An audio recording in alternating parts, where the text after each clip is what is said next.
From the opinion pages of the Wall Street Journal, this is Potomac Watch.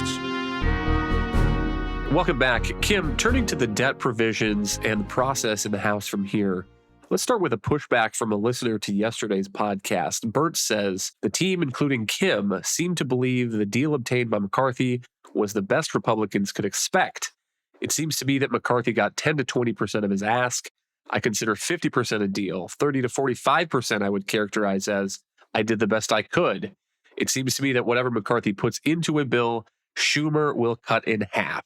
And I wonder what your reaction to that is. Yeah, I totally understand that some conservatives wish that there had been a lot more here. But remember, when you're going to negotiate, you don't put the ball on the 50-yard line. You ask for a much bigger ask than what you know you're going to get. And I guess you can parse out 20%, 35, 50. I think one thing that really escalates the numbers up on McCarthy's side is the fact that the White House got precisely zero of what it wanted. Okay? I mean, and that's really got to be your starting point. And I think that puts a few more marks on McCarthy's board. But there were always going to be limits to what the White House would agree to. So this was a hard-fought negotiation. As to the Senate, look, we're almost out of time here. And I can pretty much guarantee that what you're going to see is once this passes the House, it's going to go over to the Senate. Chuck Schumer is going to allow some amendments, but they will all be amendments that will be destined to fail. And so in essence, the Senate's going to rubber stamp what the House does. And the reason for this is that if Chuck Schumer wants to maintain the fiction that Janet Yellen has put out there, that we are going to, quote, default on Monday, not something I believe is actually the case. She has other options. But this has been the Democratic mantra for months now, that we must not default, that X day is coming. Well, if you're working in the Senate, things move slowly there. There is absolutely no time, if you want to hit that Monday deadline, to mess with this bill, change it around, send it back to the House where it potentially collapses, and send it back to the Senate where it goes through the process again. I would also point out that there are Republicans who have differing views on this. But one of the guys who you might not expect to vote for it, who's saying he will, is Thomas Massie, the congressman from Kentucky. And Massie at one point famously, or maybe infamously, voted against the Paul Ryan budget. But here's what he's saying: I respect opposition to the Fiscal Responsibility Act, but I am voting yes. I've been in Congress for a decade, and this is the first real bill that cuts spending. It also includes an automatic 1% cut to spending on January 1 if Congress doesn't pass the 12 appropriations bills. It will be the first cut since I was elected to Congress. In the past, we've gotten absolutely nothing for raising the debt limit. And Alicia, I think that is notable from somebody who is not considered a squish on these fiscal points, saying basically we have a deal here that has real spending cuts. It puts a dent in this problem. And then we come back through the appropriations process and we try to get more reforms. And then we take that to voters in 2024 and we try to get the Senate back and we try to get the White House back.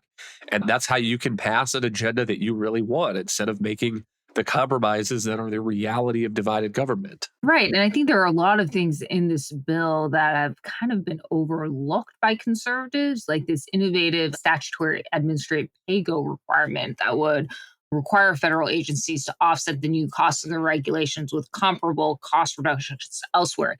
This would really neuter a lot of rulemakings, more costly rulemakings. I'm just throwing out one example is the student loan or income-based repayment plans that Biden has proposed. And actually, Republicans sought in their initial offer to require scrap these income-based repayment plans that would cap student loan payments at 5% of their income. And essentially allow large, up to 40% of students not to pay anything for their student loans. Now, this regulation is being done by an education department rulemaking that actually hasn't been finalized, could cost hundreds of billions of dollars, at least according to independent estimates. Now, if this debt ceiling measure passes, the White House is going to have to find some kind of offsets for this. They're going to have to find some kind of regulations to reduce those costs, or they'd be violating the law and somebody potentially, I don't know, maybe Congress or the House Republicans could sue. I don't know exactly how that mechanism would work, but it would really limit a lot of costly regulations. Again, another example is a couple years ago, the Agriculture Department put out a food stamp rule that inflated the food stamp costs by, I think, around 11 to 12%. That's beyond just the inflationary increase, by just rejiggering what is in the basket of food. That is how the Agriculture Department considers or calculates the allotments. Again, that rule has ballooned federal spending on food stamps, and the administration, at least under the debt ceiling measure, would be required to find offsets. So I think this is a particular provision that conservatives should actually pay more attention to, and should, really be encouraged by, in terms of this in itself is going to really put a cap on federal spending that Congress doesn't appropriate, but all too often administrative agencies spend money without congressional appropriations. Kim, a couple final thoughts here. One is that this debt limit deal passed out of the House Rules Committee, 7 votes yes and 6 votes no. And one guy who sits on the Rules Committee is Thomas Massie, and his vote is allowing this legislation now to get to the floor. But there were a couple of no votes from Republicans, Ralph Norman, South Carolina Congressman, Chip Roy, Texas Congressman, also Republicans. And I'm wondering if you can reflect a little bit on the concessions that Speaker McCarthy made to these conservatives in order to get that job, because when he was trying to get a majority in the House to be elected Speaker, part of the deal was to put some of his skeptics on the Rules Committee. And the Rules Committee used to be kind of a creature of the Speaker. And then 2, I'm wondering if you can give us a sense of, now that this is heading to the floor, what listeners should expect, when we can maybe see a vote, and what the tallies might look like. Well, the vote in the Rules Committee, I think, proves that McCarthy's team was a little bit more savvy than people gave him credit for back during the Speaker's fight. Now, I'm not suggesting that the Rules Committee couldn't at some point be a problem for him. But if you look at Tom Massie, who we were discussing, people forget that while Massie is indeed certainly on the conservative side of the caucus,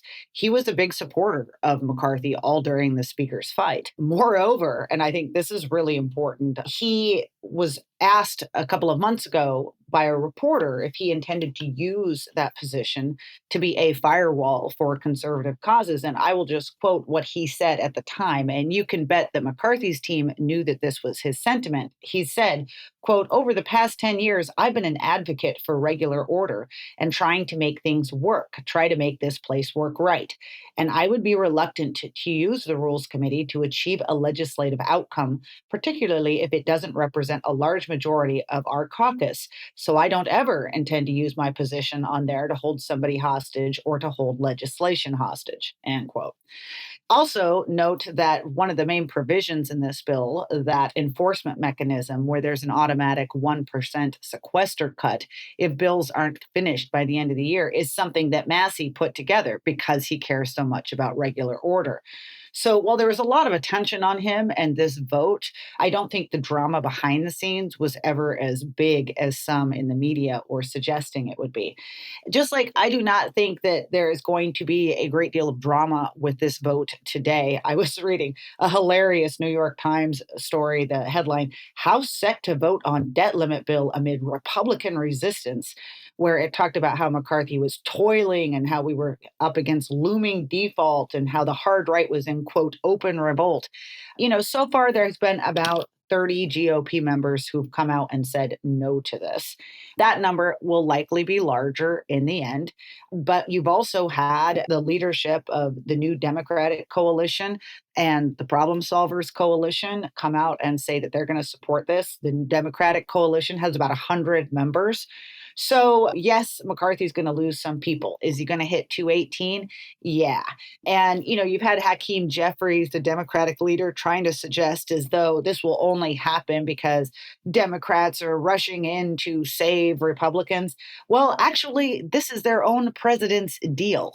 And in fact, I think the headlines ought to be on the number of defections on that side in the end, which is likely going to be a lot larger than they are on the Republican side. Again, even though the White House was the other partner in this, and even though this will be a rebuke of Joe Biden. So if there's disarray, it's on the other side of the aisle, but I'm pretty sure we're going to see this bill cross the finish line fairly easily tonight.